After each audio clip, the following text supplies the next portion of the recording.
Brought to you by TechnoSpark 20 series smartphones. I'm superhuman. 9 सीटों पर तो कोई भी लीडर नाम आते ही यूँ कहे मन ने क्यों फंसाओ। गठबंधन का मतलब ही गलत होता है। जिसका गांठ लाग जाए उसका केक क्यों बंधन कई दिन चल रहा है। उनका न्यू नहीं बेरा कौन सा केक है। और अब तो हर आदमी चाहे वो किसी दल में हो वो सारे के सारे एक राष्ट्रीय सोच के हिसाब से भारतीय बनना चाहते हैं। और भारतीय का मतलब है भारतीय जनता पार्टी में शामिल होकर देश को आगे बढ़ाना चाहते हैं। मैं दावे से कह सकता हूँ कि 70% से ज़्यादा वोट मिलेंगे इस बार भारतीय जनता पार्टी को। 7 फेज़ में पिछली बार चुनाव था और इस बार भी पिछली की तरह छठा फेज़ में हरियाणा की 10 लोकसभा सीटों पर वोट डाले जाएंगे। पिछली बार प्रदेश में 58% से ज़्यादा वोट भारतीय जनता पार्टी को मिले थे।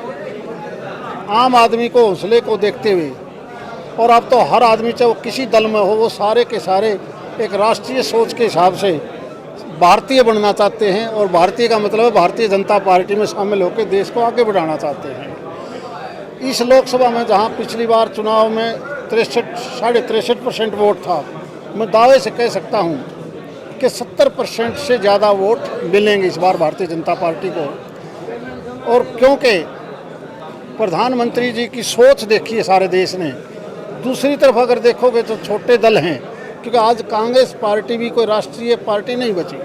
पिछले 2 चुनावों में आप और हम सब देखते हैं कि मात्र 10% सीट जीतनी होती हैं। 2014 में विपक्ष का नेता लोकसभा में वो नहीं बना पाए क्योंकि 10% सीट नहीं आई।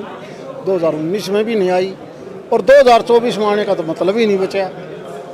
इसलिए 10 की 10 सीट इस बार भी भारतीय जनता पार्टी पहले से ज़्यादा मार्जिन पर आए जीतेगी। इस बार तो गठबंधन है सर, खासकर हरियाणा आम आदमी पार्टी और कांग्रेस का, क्या लगता है दोनों मिलकर मुकाबला कर पाएंगे? गठबंधन का मतलब ही गलत होता है। जिसका गांठ लाग जाए उसका केक क्यों बंधन कई दिन चल रहा है। उनका न्यू नहीं बेरा कौन सा केक है। क्या विचारधारा जिस प्रकार भारतीय जनता पार्टी देश के प्रति है, लेफ्ट कुछ बोलेगा, उसकी आम पार्टी कहता है कि हम तो ऐसे चलेंगे।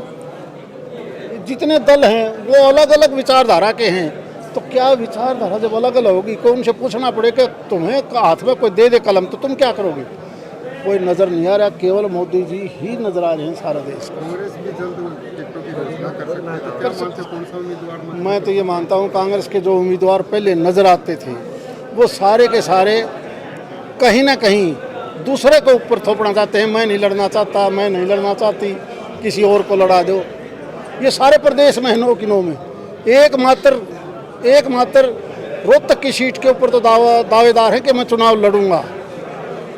9 सीटों पर तो कोई भी लीडर नाम आते ही यूँ कहे मन ने क्यों फंसाओ, किसी और ने फंसा लो। ये हालात क्या मुद्दे रह गए हैं जिनको आप? अरे इससे बड़ा मुद्दे की जरूरत ही नहीं। आज देश को हमने 2047 तक विकसित देश में लेके आना है नरेंद्र मोदी जी के नेतृत्व में, जिसके ऊपर दुनिया विश्वास कर रही है। तो हरियाणा तो विश्वास करेगा अपने आप।